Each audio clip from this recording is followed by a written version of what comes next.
The Diary of Dr. X, Episode 28, A Problem with Psychopaths. I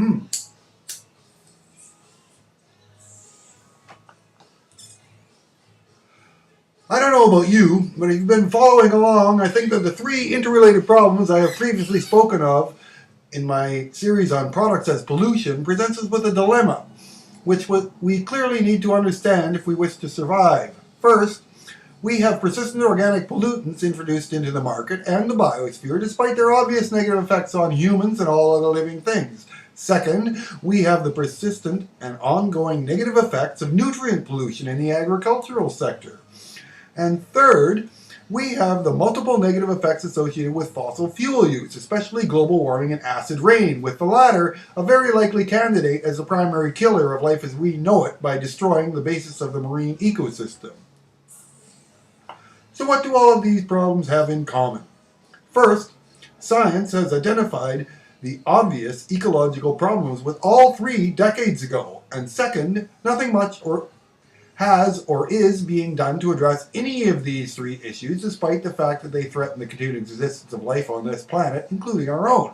And third, all continue to be marketed and sold on a global basis for lucrative profits. Massive ones, actually. So, how does one go about explaining the corporate system's persistence in pursuing courses of action that are obviously destructive of all life, despite the scientific evidence? The answer is simple. Obvious, really. We have a problem with psychopaths. And on two levels. Allow Dr. X to explain, since you aren't going to hear anything about this in the CP media, believe me. The first level is institutional, and the second, individual.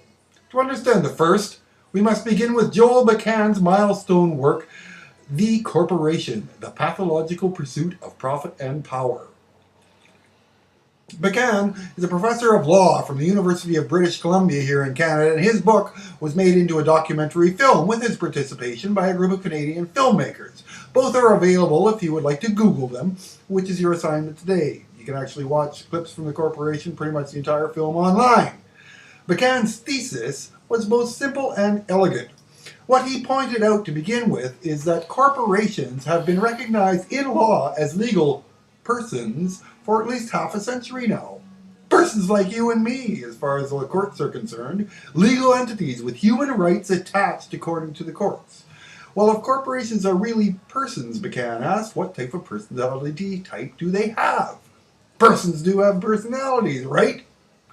The only conclusion he could come to, after examining the evidence based on their historical behavior, was both simple and obvious. They are psychopaths. The basis for this conclusion being that they share the following cluster of 6 personality traits peculiar to psychopaths. 1.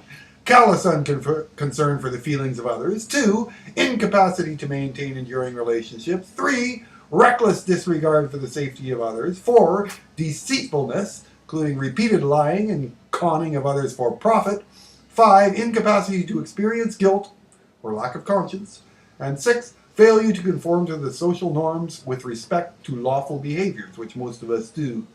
These were all demonstrated repeatedly throughout both his book and the documentary based upon it, so no need for me to repeat it all here if you will simply do the research I have just assigned above.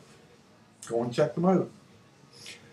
Such institutions are constrained by various legal requirements which force them basically into this psychopathic behavioral pattern. They are required by law to put the financial interests of their owners above competing interests. They are legally bound to put their bottom line ahead of everything else, even the public and ecological good, and they are required to be concerned only for the interests of their stockholders in a maximal profit over the short term. And as Michael Moore puts it in the film, there is no such thing as enough, which is the complete opposite of the ecological ideal of optimization, as you should know by this point. All are completely contrary to everything science knows about sustainability, also to both democracy and freedom, both required for a sustainable future, as one of my heroes, Noam Chomsky, points out, and I quote, Joel McCann unveils the history and character of a devilish instrument that has been created and is nurtured by powerful modern states.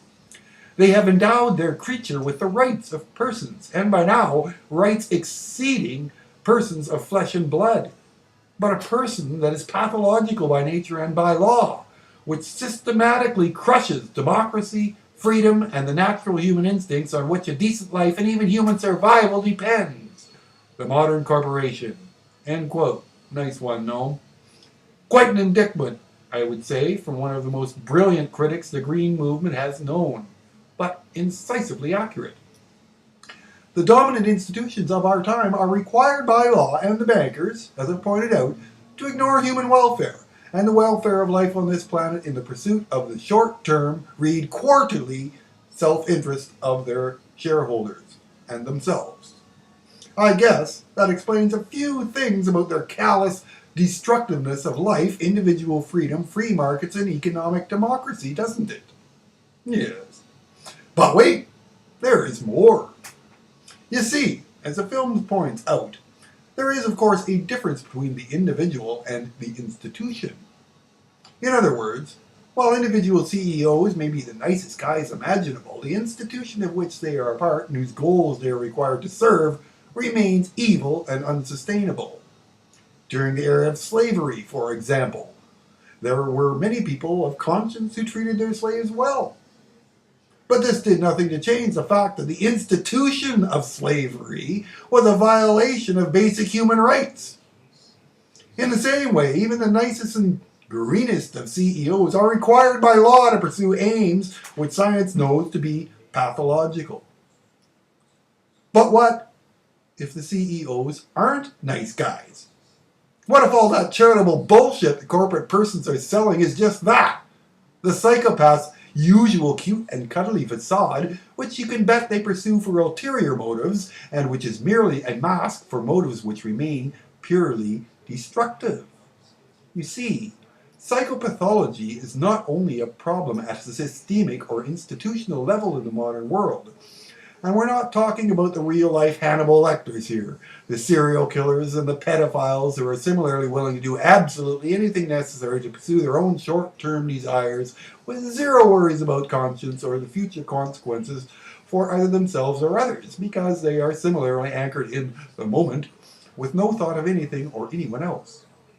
As Kevin Dutton, a clinical psychologist from England, suggests in his 2012 book, The Wisdom of Psychopaths, which covers the subject of psychopathy, the central cluster of psychopathic traits actually seem to appear on a continuum from negative or non-existent to positive to extreme.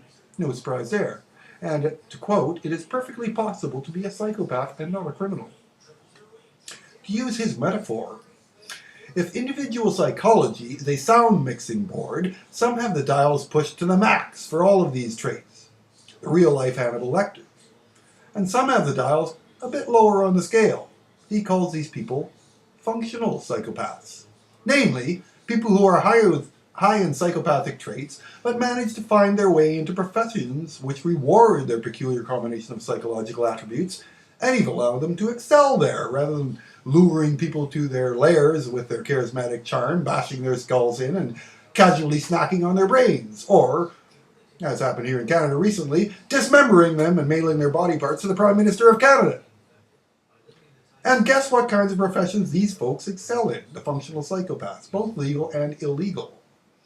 Con men, obviously, with the psychopath's combination of being able to read others' emotions with alacrity while actually experiencing none of their own, thus having nothing to hide.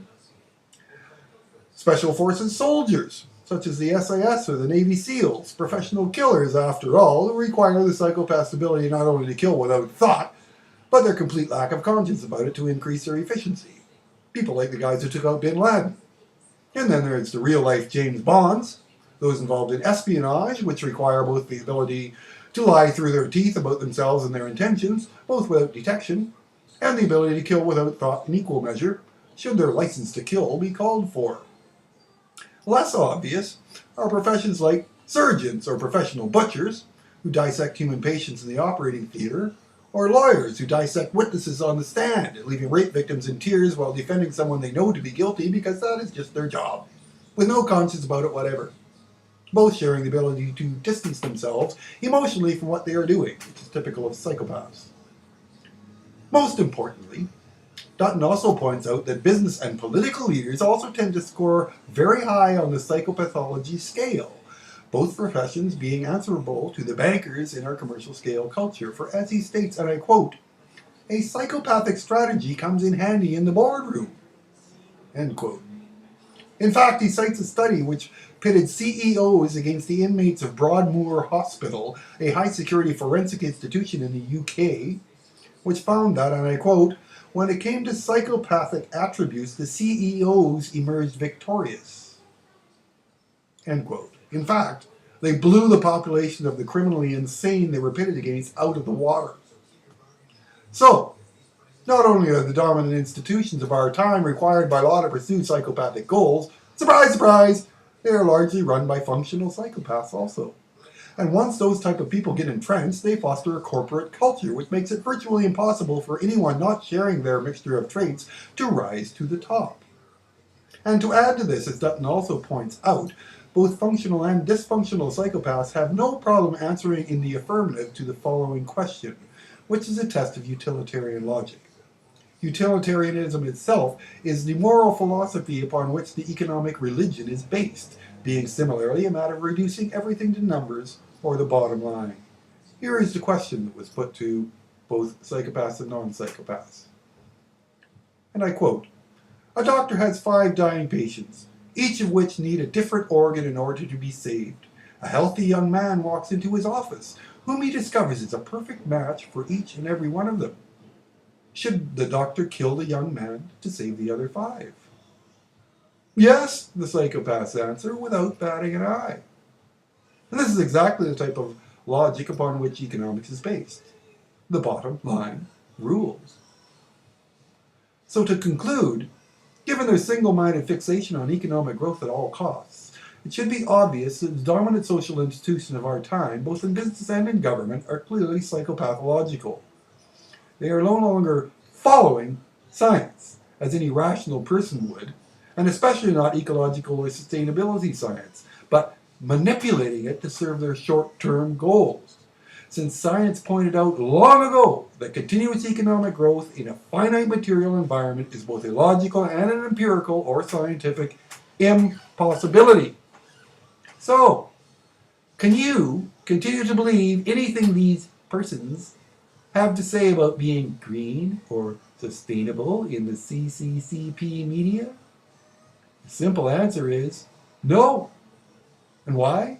Because to them, social responsibility, or ecological, for that matter, is a tactic in their public relations arsenal, meaning, well, absolutely nothing.